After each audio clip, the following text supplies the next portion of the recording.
Chama cha Demokrasia Chadema kimetoa azimio na msimamo wao kufuatia uchaguzi uliopita Oktoba 29, 2025. Kabla sija kuacha ukamsikiliza makamu mwenyekiti wa chama John Heche akiongelea kuhusu msimamo huo, wacha nikuhadisie kidogo juu ya walivyo viongelea umo ndani. Chama kimesema uchaguzi ulikuwa ni batili na matokeo lazima yafutwe. Chama kimetaka kuvunjwa kwa tume inayoitwa Tume Huru ya Uchaguzi kufuatia taarifa za wasimamizi wa uchaguzi zilizotolewa na Umoja wa Afrika, AU, SADC, Umoja wa Ulaya pamoja na Marekani. Chama kimesema Samia ni mtawala wa mabavu ambaye hajachaguliwa na Watanzania, hivyo ni rais haramu na batili. Chama kimeongelea kuhusu ukandamizaji mkubwa wa kisiasa kinachodai ulifanyika kipindi cha uchaguzi kwa kutumia mabavu. Kimeongelea kukamatwa kwa Tundu Lissu, Chadema kuzuiwa kufanya mikutano ya hadhara, Chadema kufungiwa kutumia mali ikiwemo ofisi, magari na akaunti zake za benki kufungwa. Chama kimeongelea vyombo vya habari kubanwa kutotoa taarifa ama kurusha matangazo vilivyofanyika kipindi cha uchaguzi. Chama kimeongelea kukamatwa ovyo kwa watu katika kipindi cha uchaguzi. Chama kimeongelea mtandao kuzimwa kuanzia Oktoba 29 na siku zilizoendelea. Chama kimeongelea tukio la watu kuuawa kwa risasi.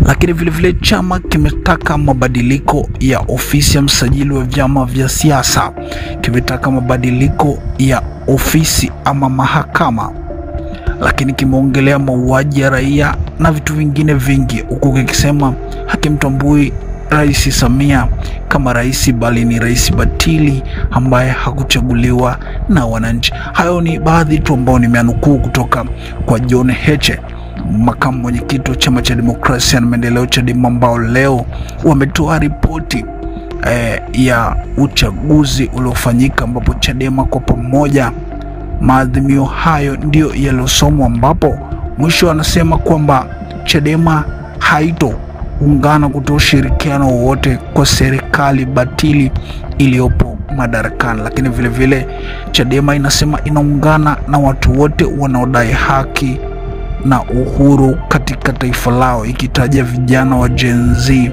wanaharakati, taasisi za dini, taasisi za haki za kibinadamu na vyama vingine vya kisiasa vinavyodai mageuzi, uhuru na haki katika taifa la Tanzania. Mimi nimenukuu tu kwa udogo, sasa wacha nikuache umsikilize makamu mwenyekiti John Heche akielezea hayo kwa upana zaidi. Hii ni Mseto Media, hakikisha umesubscribe ili usionapitwa na taarifa zetu nzito na za ndani kama hizi. Msimamo wa Chadema kuhusu uchaguzi batili wa tarehe 29 Oktoba mwaka 2025 na kilichojiri baada ya hapo. Namba 1. Uchaguzi wa tarehe 29 Oktoba 2025 ni batili na matokeo yake yote lazima yafutwe.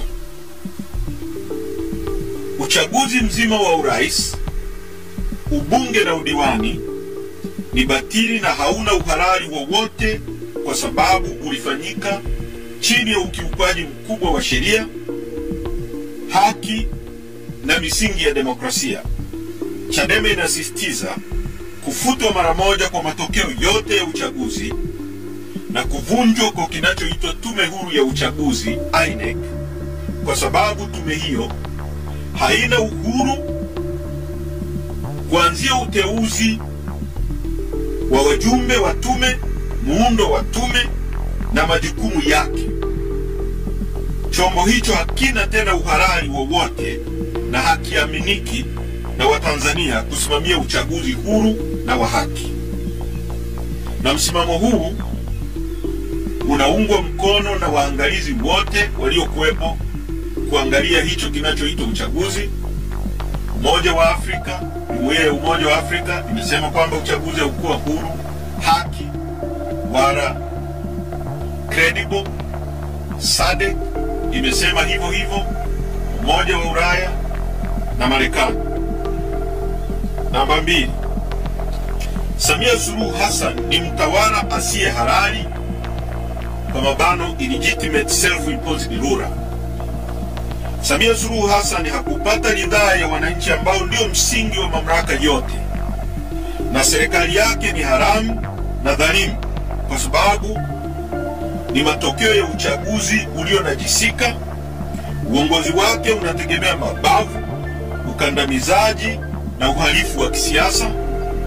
Kutokana na uchaguzi batili na mazingira ya utawala wa mabavu, Samia Suluhu Hassan hana uhalali wowote kuendelea kuongoza nchi yake. Namba 3, ukandamizaji mkubwa wa kisiasa na uhalifu wa dola kabla, wakati na baada ya tarehe 29 mwezi wa 10 mwaka 2025.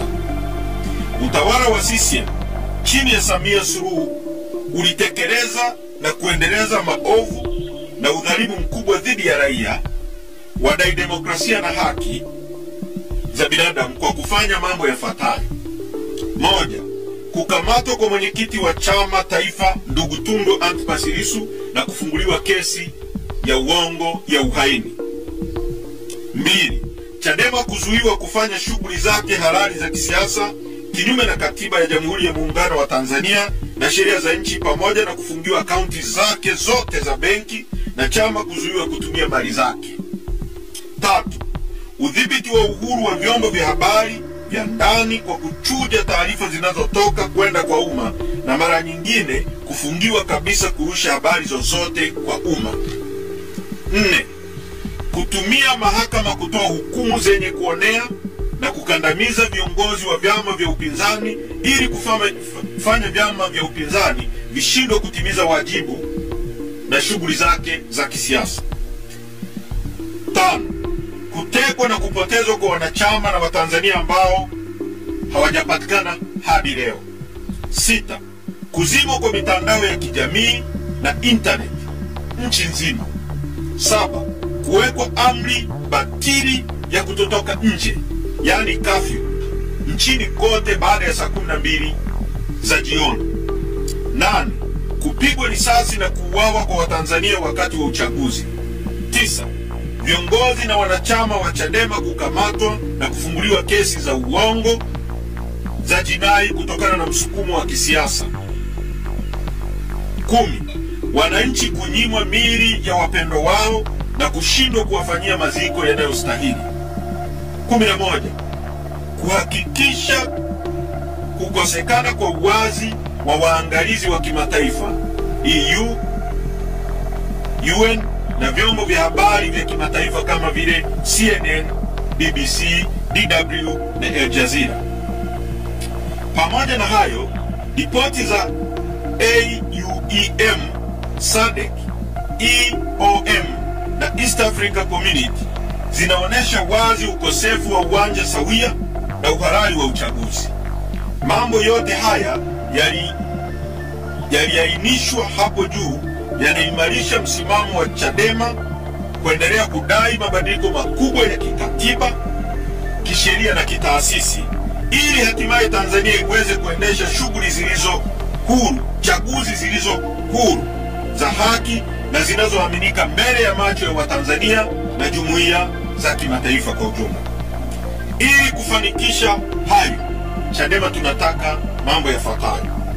1, mabadiliko makubwa ya kisheria na ya kiuendeshaji ya ofisi ya msajili wa vyama vya siasa.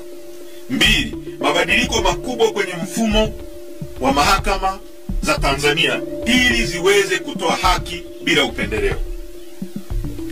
Point namba 4, mauaji ya halaiki, utekaji, kupotezwa na ukatili mkubwa uliofanywa na serikali.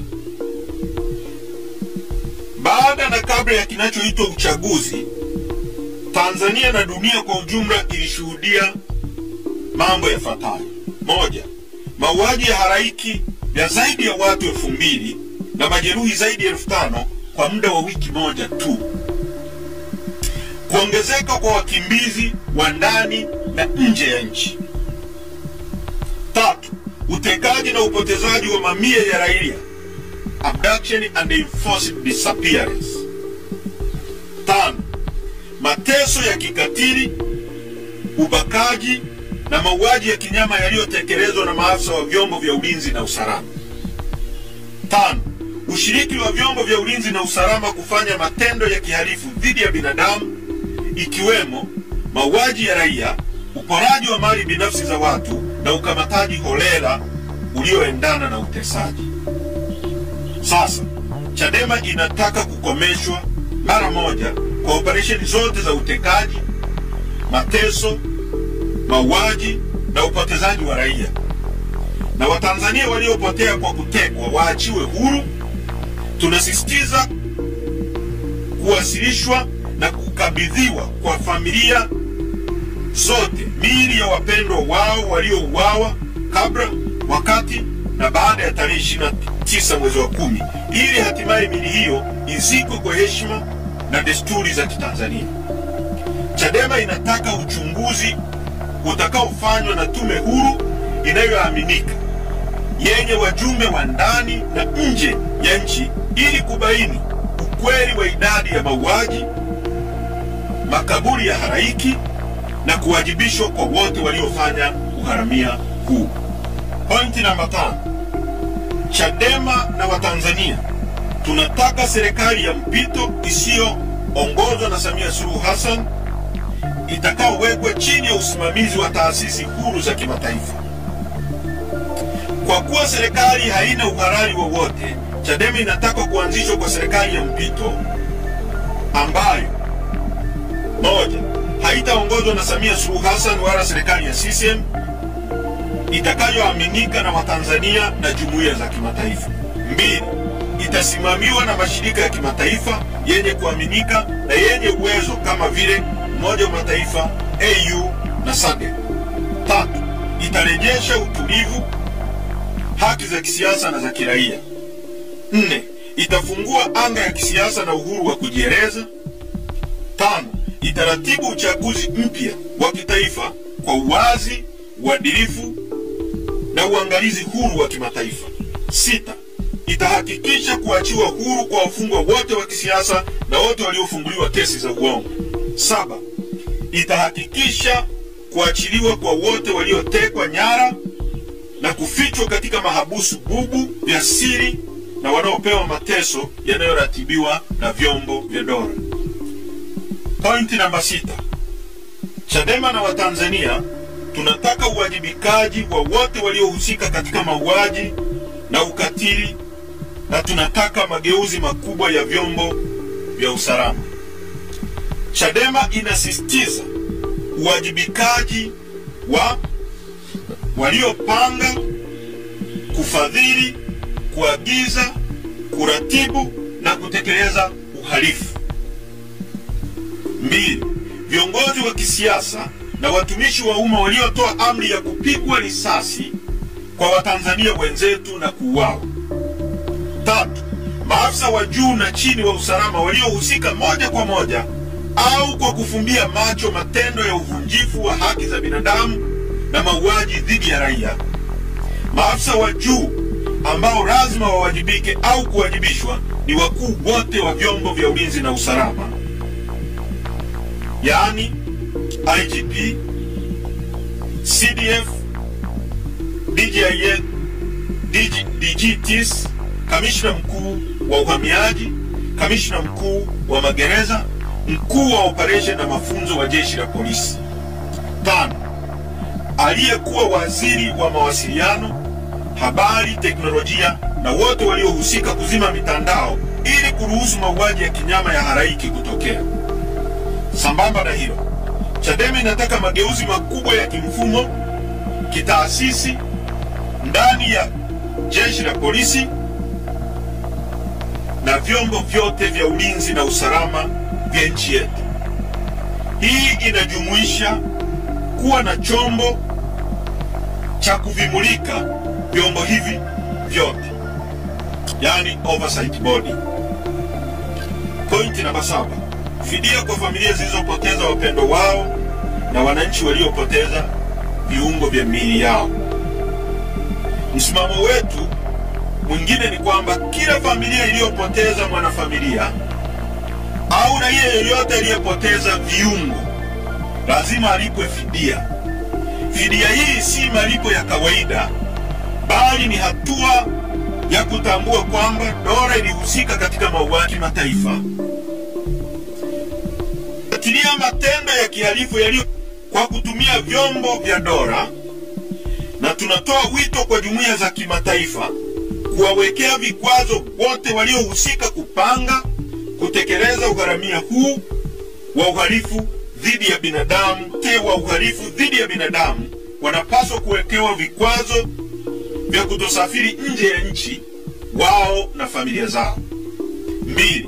Fedha zinazoletwa kwa nchi zisipelekwe kwa serikali, isipokuwa ziende moja kwa moja kwenye asasi za kiraia ili ziweze kutumika kusaidia wananchi kupata huduma ikiwemo madawa na huduma nyingine. Kwa mchakato shirikishi wa mabadiliko ya katiba ulioongozwa na tume ya Jaji Joseph Sinde Warioba. Namba 9. Chadema inaiomba jumuiya ya kimataifa kufuatilia matendo ya kihalifu yaliyofanywa na serikali ya Tanzania iliyo haramu na dhalimu kwa kutumia vyombo vya dola, na tunatoa wito kwa jumuiya za kimataifa kuwawekea vikwazo wote waliohusika kupanga, kutekeleza ugharamia huu wa uhalifu dhidi ya binadamu kama ifuatavyo. 1.